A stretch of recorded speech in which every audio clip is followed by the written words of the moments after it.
আগামী ৯ ফেব্রুয়ারি ভারত সফরে একমাত্র টেস্ট খেলবে বাংলাদেশ, যেখানে এই সফরটি টাইগারদের জন্য ঐতিহাসিক এক সফর।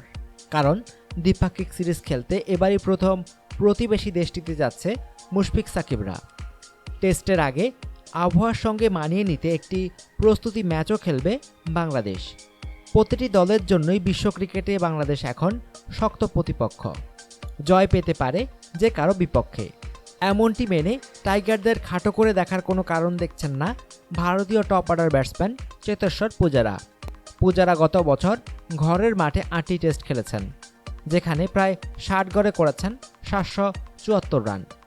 আর বাংলাদেশ এবং পরবর্তীতে অস্ট্রেলিয়ার বিপক্ষে আসছে সিরিজে নিজেকে প্রস্তুত রাখছেন তিনি। সম্প্রতি ঘরোয়া লীগ ইরানি কাপে ১১৬ রান করে অপরাজিত থাকা এই তারকা জানান, চলতি মৌসুমে ১৩ টেস্টের পরের ম্যাচগুলোর জন্য দারুণ অনুশীলন হয়ে গেছে। বাংলাদেশের বিপক্ষে এক টেস্টের পরে অস্ট্রেলিয়ার বিপক্ষে ভারত খেলবে আরও ৪টি টেস্ট। এমন ব্যস্ত সূচির আগে ইন্ডিয়া টুডের সঙ্গে এক প্রশ্ন উত্তর পর্বে সময় দেন পূজারা। বাংলাদেশ ও অস্ট্রেলিয়ার বিপক্ষে খেলার আগে ভালোই অনুশীলন হলো, নিশ্চয়ই ভালো লাগছে। এই প্রশ্নের জবাবে পূজারা বলেন, হ্যাঁ, ইরানি কাপে এটা আমার জন্য খুবই ভালো প্রস্তুতি হয়েছে। দলের প্রয়োজনে এটা দারুণ ছিল। ঋদ্ধিমান সাহার সঙ্গে পার্টনারশিপটাও ভালো ছিল। বাংলাদেশ ও অস্ট্রেলিয়ার বিপক্ষে ৫ টেস্টের আগে ভালো প্রস্তুতি হলো।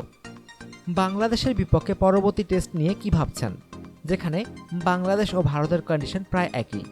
এই প্রশ্নের জবাবে পূজারা বলেন, বাংলাদেশ ভালো একটি দল, তারা এশিয়ায় ভালো করছে, সুতরাং তাদের খাটো করে দেখার কোনো সুযোগ নেই।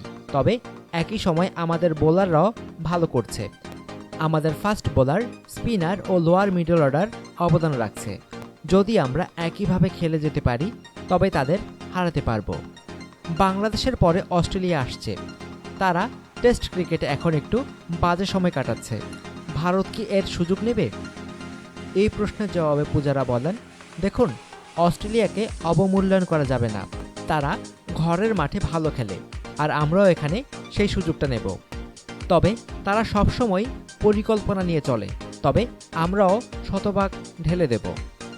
অনুগ্রহপূর্বক সংবাদটি শেয়ার করুন এবং খেলাধুলার সর্বশেষ খবর জানতে স্পোর্টস লাইট সাবস্ক্রাইব করে রাখুন। ধন্যবাদ।